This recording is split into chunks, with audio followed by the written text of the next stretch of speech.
Amsterdam and cars. No, that is not a good combination. Certainly not in the inner city.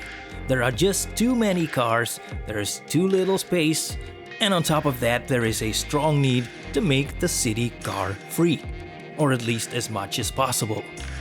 Now, the city council has been trying to come up with new ideas all the time to try to deal with this issue.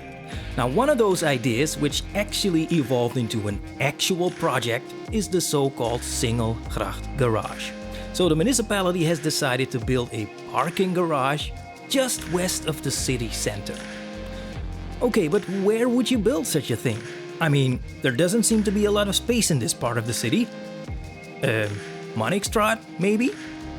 There doesn't seem to be enough space over here. Maybe the Nassaukade. Well, that doesn't seem to look any more promising. So the city of Amsterdam said, you know what? Let's build it right here. That's right, they're gonna build a parking garage underneath the canal. Now, where exactly is this garage going to be?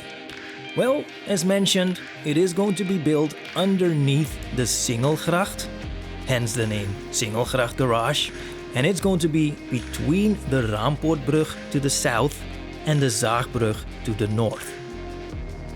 Now, this is the southern side of the Frederik Hendrik Plantsoen, and this little park is going to change drastically. And why? Well, this is exactly where the entrance of the garage is going to be built. Now, this parking garage is going to offer up to 800 parking spots, 80% of which will be reserved for residents of the area and some local businesses. By the way, according to plan, about 10% of all the parking spaces will be equipped with charging poles for electric cars, and that number might be expanded in the future. Now, the basic idea of this project is this.